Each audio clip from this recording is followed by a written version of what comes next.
Hello. Sige, hello. Okay. Tatanungin muna natin yung rider natin kung paano nga ba ito sa mga nagbabalak mag lalamove.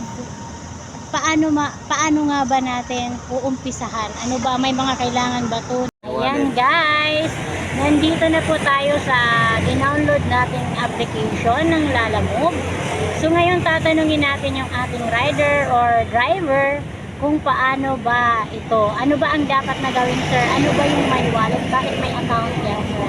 Kailangan talaga may account, diba? Para sa legitimacy and para sa mga fake driver. So first, dapat may Lalamove app ka. Right after, ano pa, sir, ang gagawin? Siyempre, unang-una, kailangan registered driver ka kay Lalamove. Ikabit mo sa bunganga. Yan. Tapos, pag okay na, siyempre kailangan may load ka. Magkano ba dapat ang load, sir?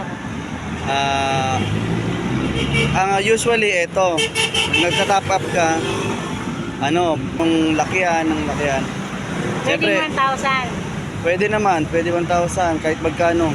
So bakit kailangan may top up, sir? Bakit kailangan may load? Kasi itong top up na to, diyan kumukuha ng 20% na komisyon si Lalamove. Pag kagaya niyan sa akin, 920 na lang. Last booking ko na yan, maglo-load na uli ako. Tapos, pagka nag-top up ka na, tsaka ka lang uli makakuha ng booking. Tsaka ka lang mapapasukan. Yun. So yung 100 ba, ilang bookings yun? Estimated, sir? Depende sa layo ng makukuha mong booking. Kung malayuan, mas malaki rin ang porsyento nila Lalamove, syempre. So kada biyahe, sir, 20% kay Lalamove. Basta 20% kay Lalamove. Kaso ngayon matumal oh. Matumal ngayon, holiday, kaya wala masyadong pasok ng booking. Matumal yung mga delivery. Kaya mag-aantay tayo. So, sir, tanong ko lang, mostly ba sa Lalamove, ano yung dala nila? Hindi ba siya katulad ng mga angkas? Hindi. Dito, ang kailangan mo lang, kadalasan lang ng mga pinapadeliver, mga documents, yung mga food madalang. Tapos yung mga gamit lang na halimbawa nakakalimutan, mga kagaya ng mga vape juice, mga maliliit lang kadalasan usually. Tapos meron silang limit kung mas mabigat sa 20 kilos, may additional na siya. Automatic 50 pesos na yun. Or depende sa'yo kung magkano ipapangad mo na lang sa customer. Usapan nyo na lang yun. So yung pag nagbigay ng tip yung customer natin, sir, or si client, pati ba sila Lalamove nakikishare or sa'yo na yun? Wala na yun. Labas na sila Lalamove doon. Labas na sa tip. Sa'yo na yun. Basta konektado lang sila Lalamove dito sa wallet. Yan lang siya kukuha ng 20%. Okay, so ngayon, aantayin natin guys kung paano. Ayan, nag-aantay tayo, naka-on duty tayo. Kailangan kong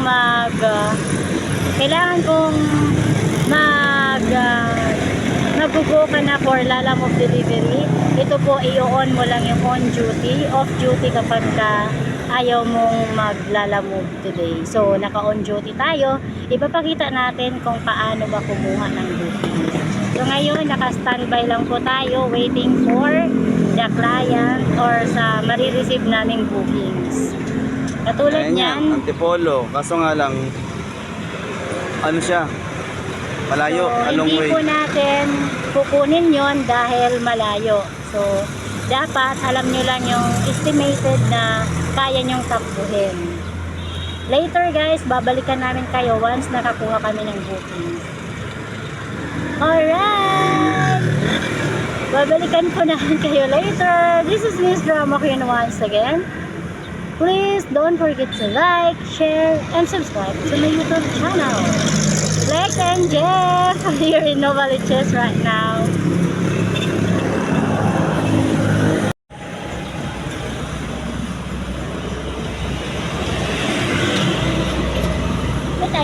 yan? Mamaya, Valenzuela yan. Chinelas ako eh. Ano ba yan? So ayan guys, nakita nyo, still waiting for the client na pipiliin natin kung saan tayo magdi-deliver or kung saan tayo magpi-pick up. Nag-aantay kami ng client na mas malapit sa amin. So, tatlo daw pala yung options nito Ng payment. ng payment. So, mode of payment guys. Diba may top up siya? So, minsan yung iba walang cash. Inaano nila sa top up. So, may mga Credit. choices dito na pwede kang kumuha ng top up ang ibabayad sa'yo. So, Ito. yan. Sa Tapos, G-Credit kung Papasok siya tawagin. sa wallet mo. Papasok siya sa wallet mo. Ayan, you heard that guys. And Tapos, meron pa daw isa. Ano pa yung isa, Sir? Ano naman siya? GCash payment. Gcash payment naman daw yun. Iba rin ang sign nun. Wala ko nun. Pero wala siyang ano Ganito dito. rin. Ganito rin ang sign. Peso sign din. Pero may naka-note siya na GCash payment. Okay. More on cash lang ang kinukuha ni Boy Fiso. And guys, malalaman mo rin naman kung ano yung i-deliver mo kasi naka-indicate doon kung ano yung item na yon. So, nakasulat po doon kung anong documents, kung pera ba or vape juice ba. Kasi, ayun, nakalagay po doon. Minsan, nakalagay din doon yung tip. So, minsan naman, surprise yung tip na ibibigay ni client. Minsan kapag hindi masyadong kapag holiday katulad ngayon, so syempre less din yung ating customer na makukuha. Yung mga riders nag-uunahan guys, kaya dapat mabilis ka rin, no?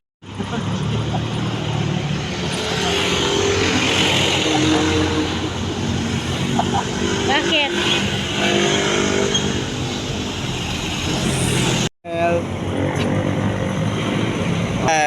Sa putangan ng channel. Alokan North, pag ganun tayo niyan. Sige na, yan na. Ala. Yung pag ganun lang tayo. Yeah, I subscribe. Dito yan. Ano di? Para road trip tayo. Pwede yung kabibi, bukas pa tayo makaka-uwi.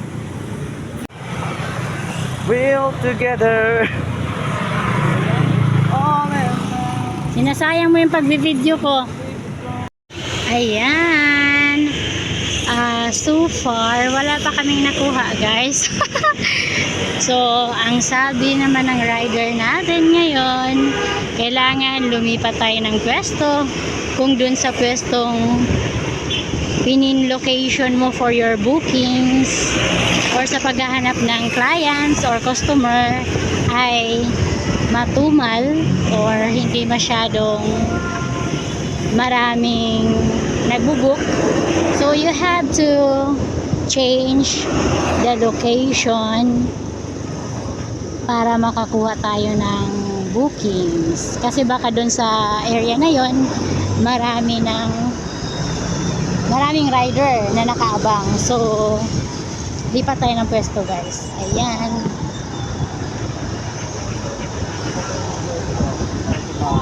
Wala pa kaming nakuha. But that's okay, no problem. But that would be okay, it's okay. No problem. Ayan. Ganon talaga guys. Hindi madali. Wala pa kaming nakuha. So again guys, this is Miss Drama Queen Speaks. Please don't forget to like, share, and subscribe to my YouTube channel. Wow, ang ganda dyan. Di Javal Sportswear. I think maganda din. So, balikan natin yun soon. Kapag, alam mo na. Ayan. So, araw ng kagitingan ngayon guys. Wala pa rin booking. So, lilipat tayo ng pwesto. Titingnan natin yung obserbasyon obserbahan po natin kung may makahanap tayo dito.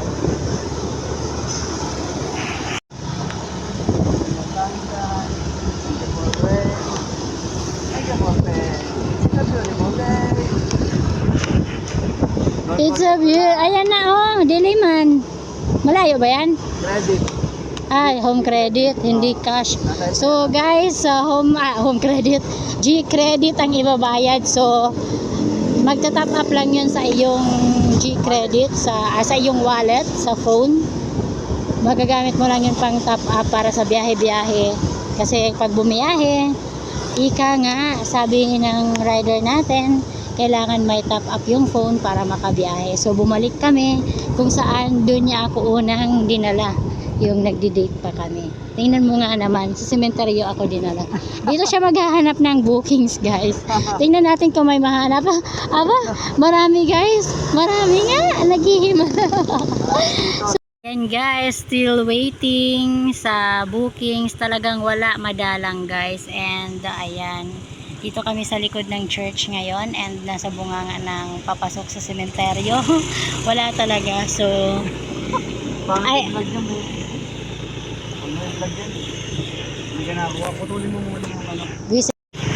umalis na kami dun guys. Talagang mahina tayo ngayon and naiinip na yung ating driver. So nga pala, isisingit natin, kapag naglalamove kayo, dapat laging full charge and dapat may backup na power bank, no? Para hindi malobat. Kasi yung contacts between you and the clients or the customer, dapat hindi maputol. Kasi hanggat hindi pa nakarating sa kanila yung deliver mo or yung item, dapat hindi ka lowbat. So yun. So ngayon, dahil talagang wala kaming mahanap, ang gagawin namin, so ayan guys, nakakuha po tayo. Ayan. Okay, so tatawagan mo yung customer ngayon. Ayan, okay. Dyan lang yan. Ay, di ba may patawag ka, baby? Oo. Trip and Cloud Vape Shop. Binilihan Vape natin. shop ang aming pipick upin. Binilihan natin. Kung kailan uwi na kami guys, para focus sa aming isang racket. Isang racket today. Nakakuha siya ng booking. So ayun, ialam namin yung lugar na yon. Wag na kayo magdalawang isip, takbuhin na agad. Pero magkano ba? 128. 128, so okay na yan. 128. Yung parang nag-aano lang kayo, nag-joyride. Okay na yan. Parang nagra-rides lang kayo. So, para din siyang laro-laro lang na trabaho. Pang seryoso siya pag wala ka talagang income, ibang pinagkakakitaan. Ayan guys, kukunin natin ang ating i-deliver sa vape shop, sa vape shop. Binilihan natin. Kung saan binilhan ko rin yun ng vape nung kagabi. So, dyan natin makukuha ang ating i-deliver. Cash po yun guys. So, cash yung ibabayad sa atin. Hindi po siya G-credit. Ayan.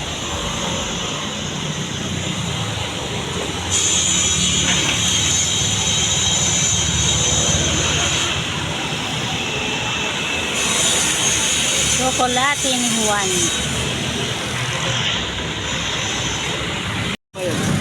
Ayan yung bayad guys. Ayan ang i-deliver namin. So ayan, walang tip, yun lang talaga. So ayan guys, andito na yung bayad.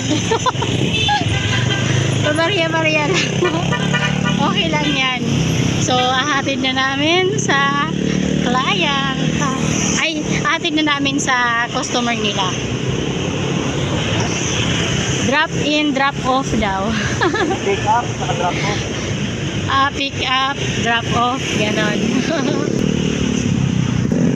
At syempre guys, dapat may gasolina ka rin gagastusin ka rin sa paglalalamog mo. Mamumuhunan ka rin, kumbaga. Medyo malayo guys. Dito sa Pangalawang kanto, Tres Residences. So, dito namin i-deliver guys yung in-order na vape. kanto kaliwa. So, ayan. Lagi ako sa kondo na pupunta. And dapat, Pangalawang kanto, di ba? oo. Una pa lang yan eh. Dapat matandaan din kayo guys sa sa lugar-lugar, kanto-kanto. Meron kasing iba hindi magaling sa kabisaduhan ng lugar ng every places. So ayan, yung top up daw namin according to my driver, according to the driver, ang top up daw namin ay hindi nakakayanin pabalik. So ang gagawin natin ngayon ay tatanggap tayo ng bookings na kung saan yung hindi sila cash kung magbayad. Yung gagamitin nilang pambayad ay yung G credit? G credit for your wallet. So yun ang tatanggapin natin para magamit natin sa next na delivery or pick up yung tower. So guys, kailangan din po kapag meron kang Lalamove, dapat po yung nakaregister mong number ay merong GCash. Kasi if ever na wala ka ng load pang top up, kasi hindi nga, di ba sinabi ko sa inyo na hindi ka pwedeng bumiyahe pag walang top up, meaning yung laman ng wallet mo. So ganito po yung mo nga. So Una, ayan, punta ka sa wallet. Pupunta ka dyan sa wallet. O ayan, 8. Pag nag-negative nga pala guys, ibig sabihin hindi ka na pwedeng bumiyahe. Pero pag plus sign po yan, pwede ka pang bumiyahe. So dahil ngayon we don't have enough load from our wallet, so we will top up. We will put a Click, top up. Oh, yan, 'di ba? Ang top up guys, Lowest 100. lowest 100. So ayan. Magkano ba ito top up mo diyan? 100 lang. Oh, 100. 100 lang yung pinaka minimum. Okay, top up mo para makabiyahe tayo, guys. So, matik na po 'yon sa GCash natin. Mag-auto debit na siya. Ayan. So, we have 92. 92. Yan. Ready So, ready to for booking na yan. Pwede na tayong lumarga o magbiyahe. So, ayan guys. Let's go. Again, this is Miss Drama Queen Speaks. Please don't forget to like, share, and subscribe to my YouTube channel. Ayan. Ayan guys, nakita nyo 72. So, yung kanina, kumuha tayo ng booking. Nasa 92 yan, di ba? So, yung 20% kinuha nga ni Lalamove. So, yung top up para kay Lalamove yun. Ang rate na nakuha natin 96. Yung rate na nakuha 96. So, nagkalta si Lalamove ng 20 pesos. Tama? So, yan. Yung top up sa wallet nyo, yun ang kukunin ni Lalamove. So, Parang kumita yan lang tayo po. ng 70. 70 lang yung napunta sa akin. Sama mo yung tip. Kasi gagawin niya 100 eh. Parang kumita lang tayo ng 80. Pag 76, yung iba, matik yun, gagawin nilang 80. Bihira lang yung gagawin 100. So, Meron wag din, kang no? umasa. Basta yun na you heard all. So, yun po yung mga nagpaplano na gustong maglaban. And meron pa kaming isang racket guys. Maraket. May racket din ako syempre. Kung maraket siya, maraket din ako. So yung racket ko ang aming tutuunan ng pansin muna. Uwi na lang kami ng bahay. Since araw ng Kagitingan holiday, walang mapala sa labas. So magkakarousel tayo or magbibenta tayo sa marketplace. Once again, this is Miss Drama Queen Speaks. Please don't forget to like, share, and subscribe to my YouTube channel.